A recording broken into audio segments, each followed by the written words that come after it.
수 있습니다. 많은 참여 부탁드려요. 네, 앞서도 말씀드렸습니다만 국내에서 신종 코로나 바이러스 두 번째 확진 환자가 나왔습니다. 중국에서는 확진 속도가 상당히 빠르게 지금 커져가고 있다고 하죠. 그리고 밤사이에 세계보건기구가 신종 코로나 바이러스에 대해서 국제 공중 보건 비상사태 선포할지에 대해서 경론 벌였고 아직까지는 아니다 이렇게 지금 결론이 나온 상황인 것 같습니다. 이게 지금 설 연휴 때라서 걱정이 더 큰데요. 좀 전문가 연결해서 살펴보도록 하겠습니다. 한림대학교 감염내과의 이재갑 교수를 연결하겠습니다. 안녕하십니까? 예, 안녕하세요. 예, 설인데 인터뷰 응해 주셔서 고맙습니다. 예, 지금 비상근무 중입니다. 그러시군요. 아마 지금 병원 쪽이라든가 여러 가지 방역 쪽에 있는 분들 설인데도 불구하고 고생이 많으실 것 같은데 이 두 번째 확진 환자가 나와서 좀 걱정입니다. 지금 국내 상황은 어떻게 보고 계세요?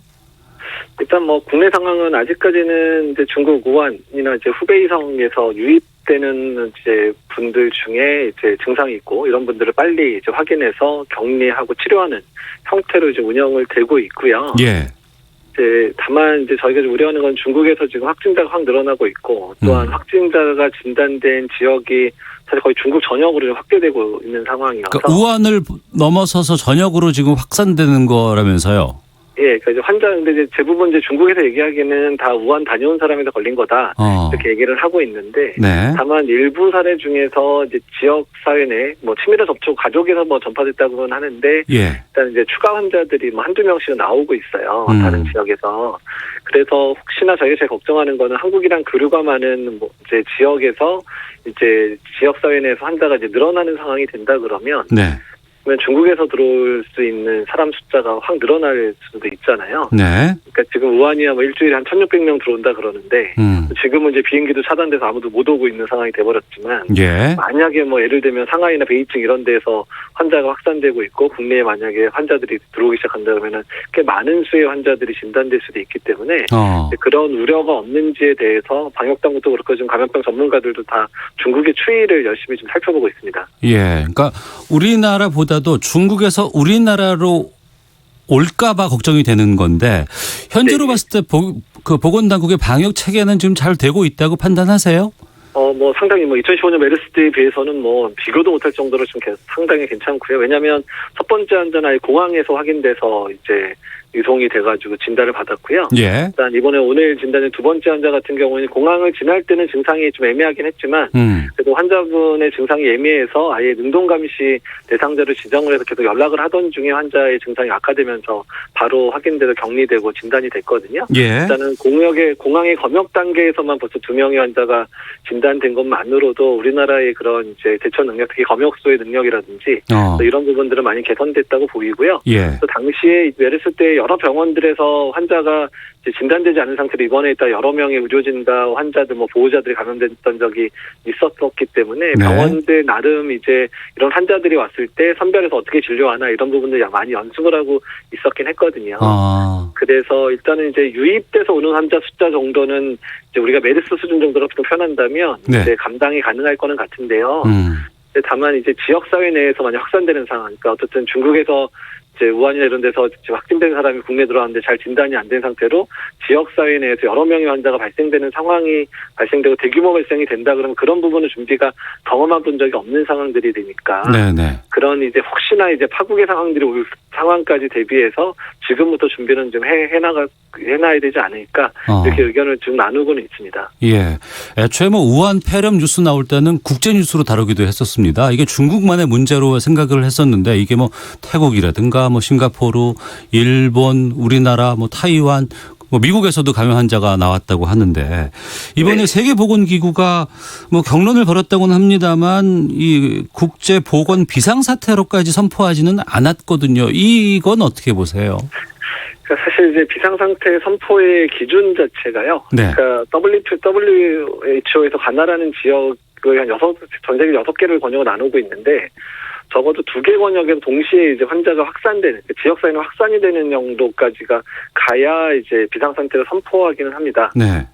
다만 이제 그러지 않음에도 선포했었던 적이 이제 지금 19년, 18년, 19년에 유행하고 있는 이제 콩고 민주공화국의 에볼라 상황은 국가 간에 살짝 접촉만 있었는데도 불구하고 관심을 기울이기 위해서 좀 그 비상사태를 빨리 선언했던 적이 있기는 있거든요. 네. 그래서 전문가들은 이제 콩고 상황도 있고 그래서 이번에 중국 상황이 좀 가파르게 나빠지니까 당연히 이번에 비상사태 선포될 거라고 예상을 하고 있었어요. 네. 되게 이제 국내 감염병 전문가들. 근데 일단은 뭐 중국 정부에서 주는 역학 자료가 그렇게 광범위하게 확산될 거라고 생각을 안 들었던 것 같아요. 한번 경론을 해서. 근데 일단은 제 생각은 WHO가 조금 판단을 너무 보수적으로 한 게 아닌가 조금 우려가 됩니다. 솔직히 말씀드리면. 예, 우려된다고 하셨는데 이 비상사태가 선포되면은 국제적으로 어떤 변화가 있는 겁니까?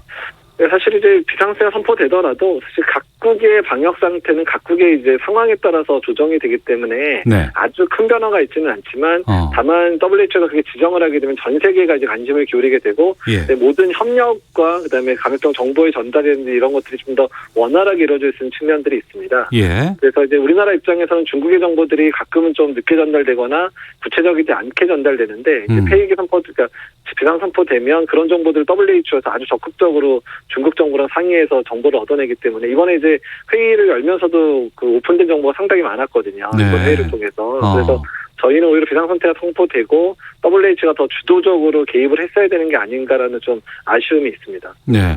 이 비상사태를 선포할 것인지 말지를 두고서 이틀 동안이나 경론을 벌였다고 하는데 이게 좀 이례적인 일이라면서요. 네, 매우 이례적입니다. 보통은 회의를 해서 일단 아니면 보통 1, 2주 있다 다시 모이자 뭐 이렇게 했었고요. 사실 그 콩고 민주공화국의 에볼라 상황도 2번이나 회의를 해서 연기를 하다가 3번째 결정을 했거든요. 근데 다 2주 정도의 간격을 두고 회의를 열었었거든요. 예. 근데 이번에는 그냥 그 회의를 마무리 못하고 이거 너무 이상하다, 정보가 부족하다, 내일 다시 모여 뭐 이런 상황이 됐고 그러면서 중국 정부의 사람 간 전파의 수준 정도에 대해서 확실한 정보를 달라. 그 정보가 어느 정도 이제 쌓이고 난 다음에 다시 판정을 한 거거든요. 네. 그래서 아주 매우 이례적인 판단 기준이지만 좀 그러니까 고심한 흔적은 있는데 다만 결론이 그러니까 비상선포 안 한다는 부분들은 상당히 오히려 저희는 되게 의아하게 생각합니다. 네. 사태 추이에 따라서 이게 다시 선포될 수도 있죠. 그렇죠. 이제 어차피 이런 상황이 됐으면 아마 추후에 언제 평가하겠다라는 대충의 계획을 아마 짜고 있을 거고요. 상황이 급하게 변하면 다시 빨리 만날 수도 있고요. 그때 뭐 1, 2주 내에 다시 재결판이 날 수도 있습니다.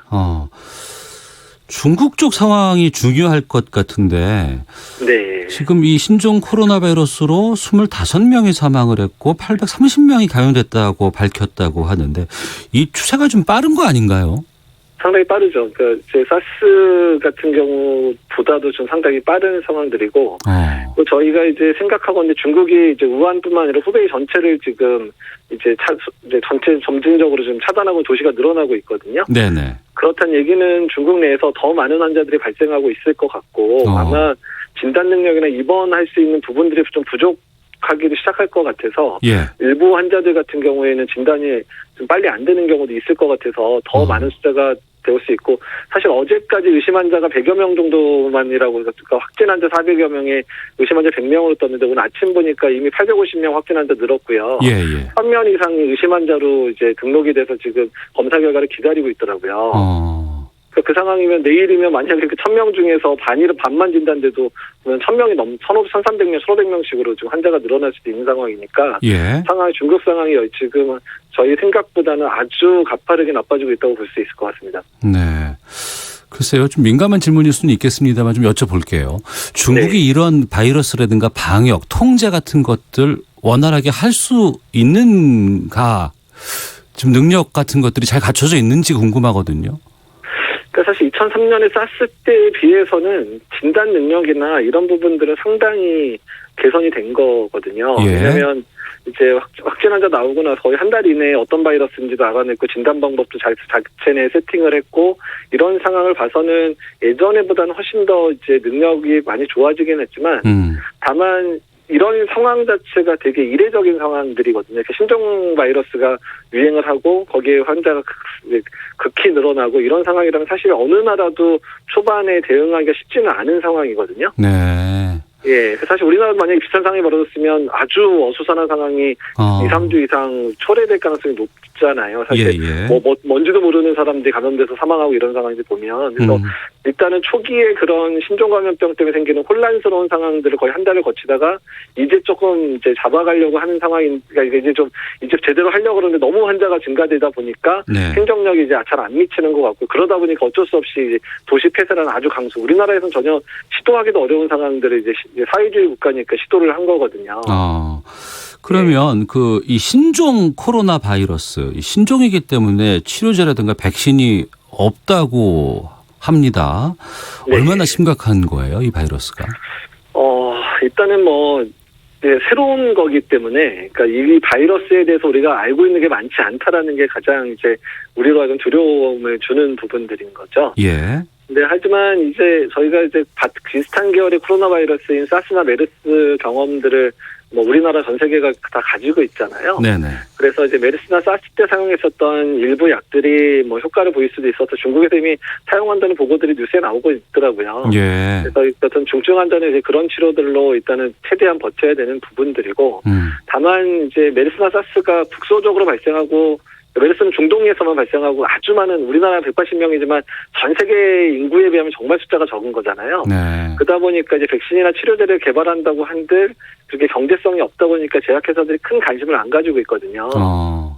예, 그래서 이제 이런 감염병도 어떻든 환자가 많이 발생하고 그런 치료를 할 사람들이 많거나 백신의 발생이 많아야 개발이 빨라지는데 그러지 않은 부분 때문에 개발이 늦어지는 부분들도 상당히 안타까운 부분이긴 합니다. 예, 신종 코로나 바이러스 관련해서 우한 폐렴 실태에 대해서 한림대 감염내과 이재갑 교수와 말씀 나누고 있습니다.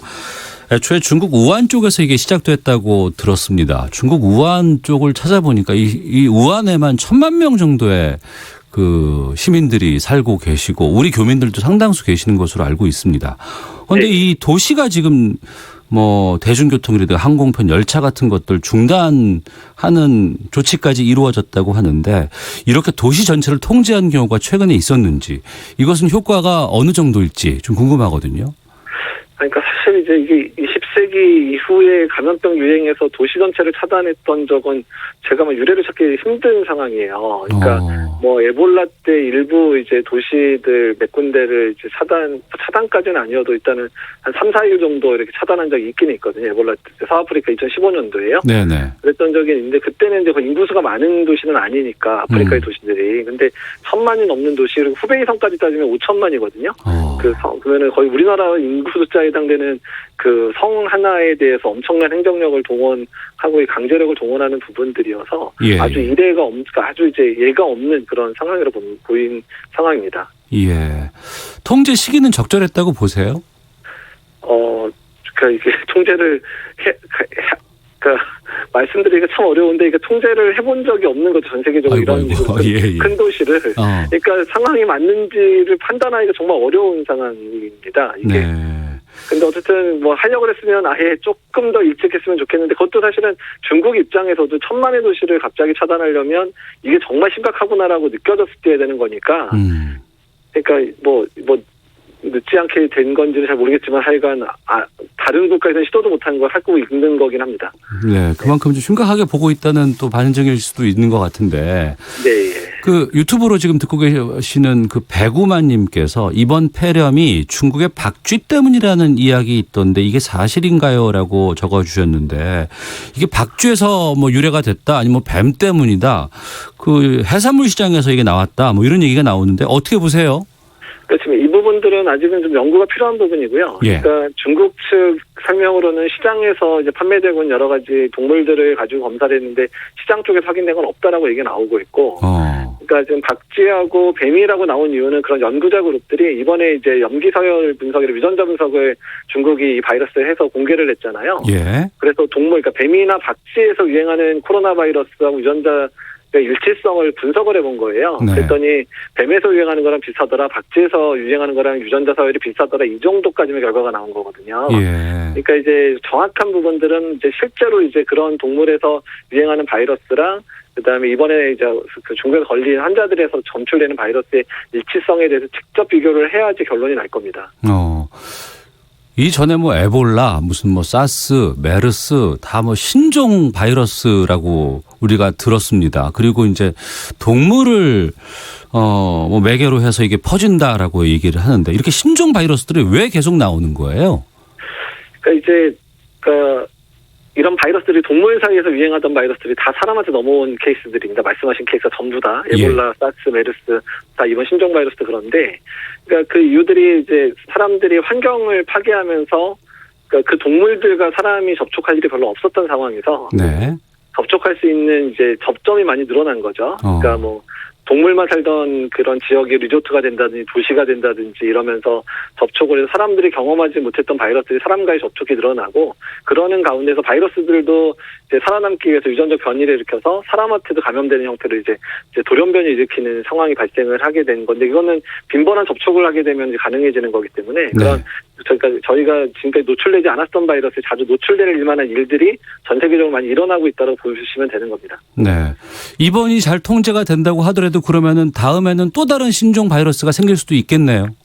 네, 그렇죠. 그러니까 지금 그러지 않기를 바라고 있는데 거의 5, 6년 간격으로 계속 지금 이런 상황이 발생을 하고 있다 보니까 그러니까 다들 이제 계속 신종 감염병의 시대구나라고 이제 우리들이 얘기할 정도로 그런 상황이 된 거는 같습니다. 네.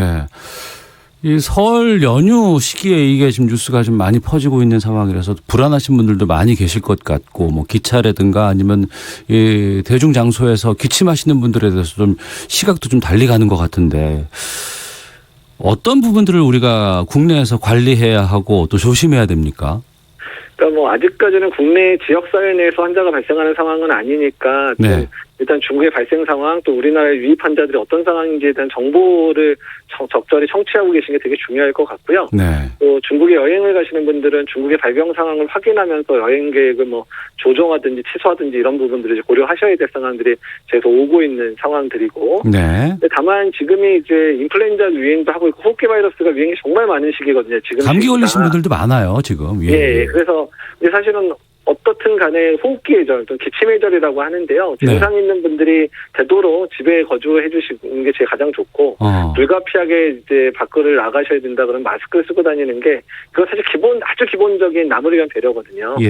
그래서 일단 증상 있으신 분들이 마스크 쓰고, 그다음에 되도록은 외출 안 하시는 그런 부분들을 잘 해주시는 게 좋을 것 같고, 그다음에 일단은 뭐 손위생이나 이런 개인적인 이제 위생이라든 이런 부분 신경 써주시고, 또한 이제 뭐 인플루엔자 예방종 안 맞으신 분들 맞아주시면 일단은 병이 헷갈리지라도 않게 해주셔야 이제 의사 입장에서 나은 부분도 있으니까 기본적인 어떤 건강과 관련된 행동들은 본인 스스로 잘 지켜주셔야 될 것 같습니다. 네.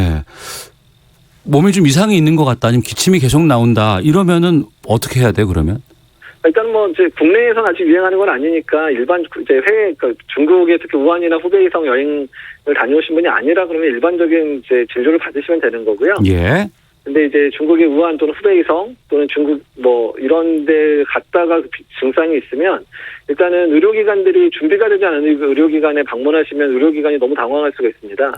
그래서 이제 질병관리본부 콜센터는 1339 또는 보건소에 지금 이제 24시간 체제가 돌고 있어 언제든 전화를 받고 있거든요.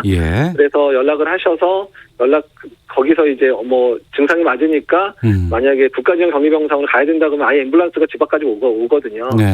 또는 아니면 증상이 아직 애매하면 이런 증상으로 더 나빠지면 다시 연락 주십시오. 이렇게 이제 안내를 해드리거든요. 그래서 일단은 이제 우한 다녀오시고 나서 그런 증상이 있으면 이제 질병관리본부 또는 보건소에 꼭 연락을 하셔서 사전에 지시를 받고 이동을 하시는 게 맞을 것 같습니다. 알겠습니다. 오늘 말씀 여기까지 듣겠습니다. 고맙습니다. 예, 감사합니다. 한림대학교 감염내과의 이재갑 교수와 함께했습니다.